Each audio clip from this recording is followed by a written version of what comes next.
everybody. Today we'll present about the variables of the marketing environment. We'll focus into two questions. What are the variables of the marketing environment and how do these variables influence the major supermarkets in the UK? Our group contains 5 members.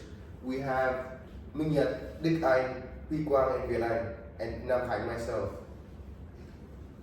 So the presentation will be, first we'll define the marketing environment and we'll look into the microenvironment variables and the impact on the UK supermarkets. Next, we'll analyze the microenvironment variables and how they shape strategies. Finally, we'll wrap up with the key strengths, weakness, and recommendation for the improvements. The marketing environment is everything that affects how business reaches and serves its customers. These factors can be inside the company or come from the outside, and they all play a role in how well a business can succeed. We can split the marketing environment into 2 main parts. The first is microenvironment. Well, microenvironment, these are the things close to the company, like customers, suppliers, competitors, and how the company's own department. They directly affects how the business runs every day. And the second one is microenvironment. These are the bigger force that affects the whole industry over time. Things like government rules, economic change, and new technology, and the social trends. Business needs to understand both types of factors so they can make smart decisions and keep up with the change in the market. Now let's look at the microenvironment variables. These are the factors that are close to the company and have a direct influence on its day-to-day operations and customer relationship. There are 6 elements to know according to Suja in 2023. The first one is customers, the most important part. Businesses need to understand what their target market wants and how their needs are changing in order to stay relevant and competitive. Next, we have competitors. These are the businesses offering similar products or services. Companies constantly watch their competitors to adjust their own strategies, especially around pricing, promotion, and product quality. The third element is suppliers. These are the people or the businesses that provide raw materials, products, or services. Good supplier relationship can help ensure smooth operations and product availability. Then there are intermediaries. These include retailers, wholesalers, and delivery services. They help get the product to the customer quickly and efficiently. In today's world, operations, online platforms like delivery apps have become the key intermediaries. Publics are also important. There are groups that can influence how the company is perceived, like the media or the local communities. A strong public image can help attract customers and build trust. Finally is the company.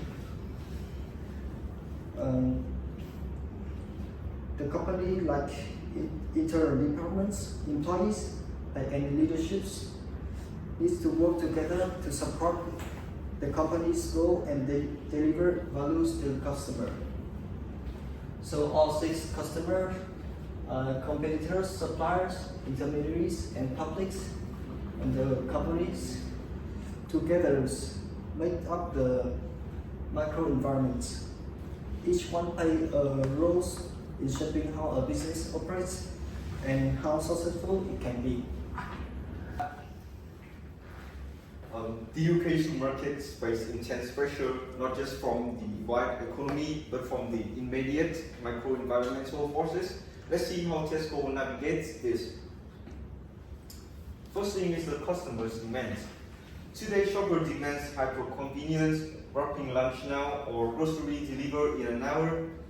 Tesco responded aggressively by expanding its express store network over 1,900 and launching services like Bush for delivery in under an hour. Then there are also competitions.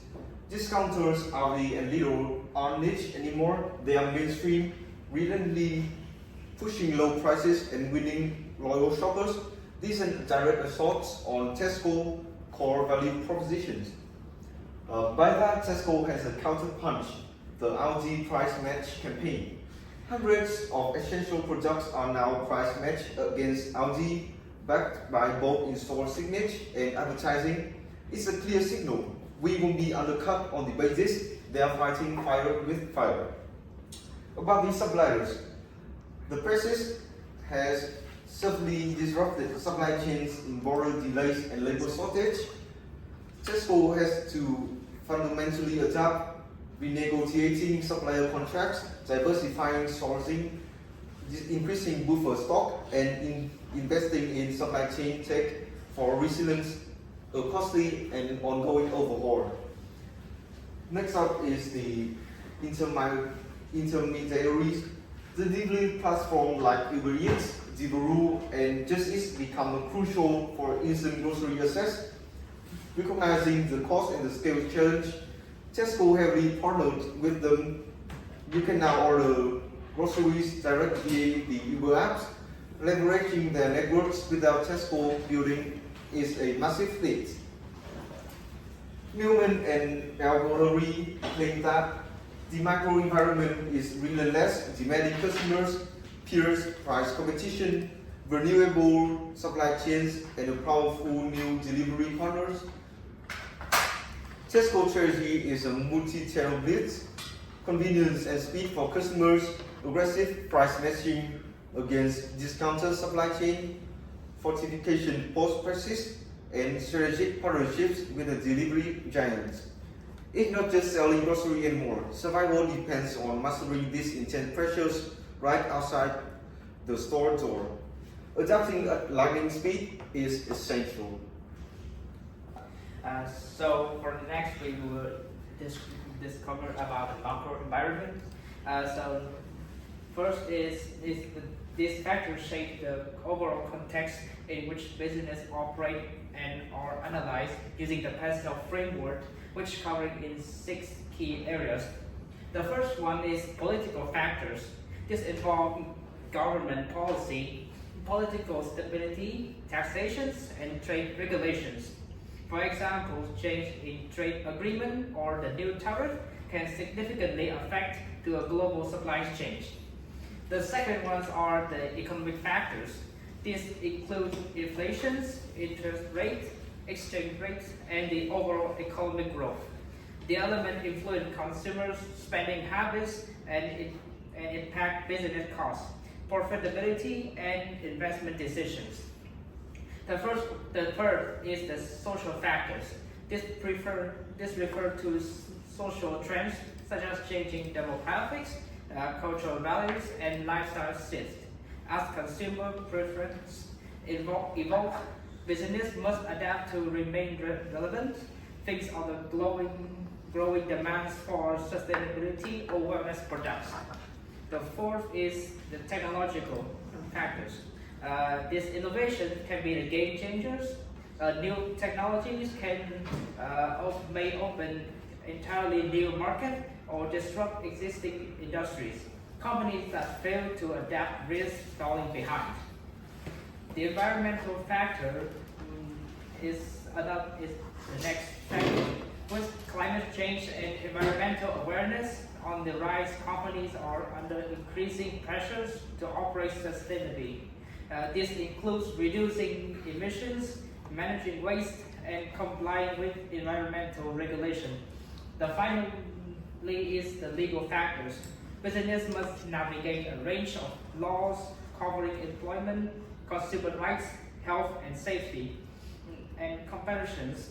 Stay compliant with critical to avoid legal penalties and reputational damage.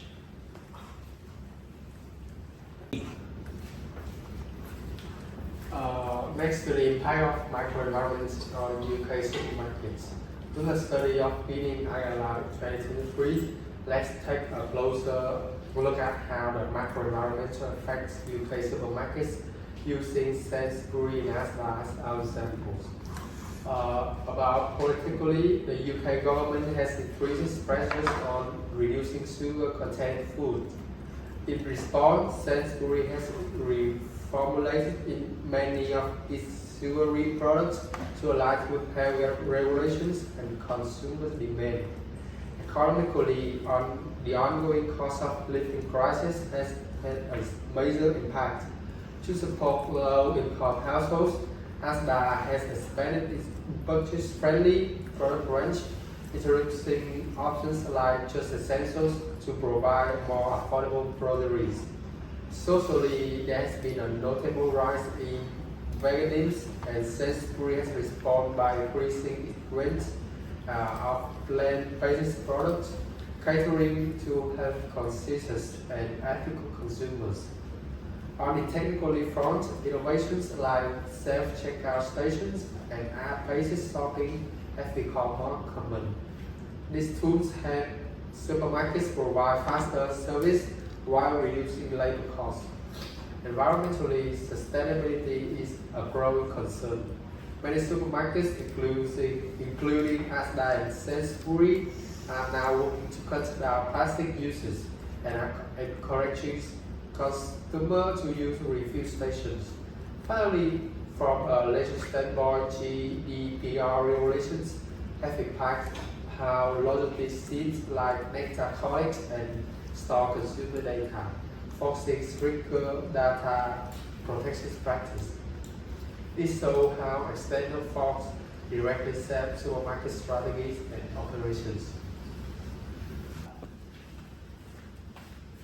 To wrap things up, let's take a quick look at what's going well, what's causing the issues, and where supermarkets can go from here. In the microenvironment, a major strength is how closely supermarkets are connected to their customers. This, along with strong relationships with suppliers, allow them to respond quickly and keep product on shelves. However, intense competition and heavy reliance on a limited number of suppliers can leave them vulnerable to disruption. On the macro side, there are exciting opportunities in technology and shifting consumer preference, like self-checkouts and the rise of plant-based products, offer room to grow. But challenge like inflation is putting pressure on customers, but legal change continue and add complexity. So where should supermarkets focus their efforts? Deepening the insight to customer behavior to better anticipate needs and preference. Expanding and strengthening the supplier network to reduce risk and improve flexibility. Staying proactive in monitoring and adapting to legal and regulatory changes. Driving innovation, particularly in technology automation and sustainable practice, to stay ahead of the curve and meet evolving expectations. So by prioritizing these areas, supermarket can build a greater resilience and maintain a competitive edge in a rapidly changing environment. Thank you for listening to our presentation.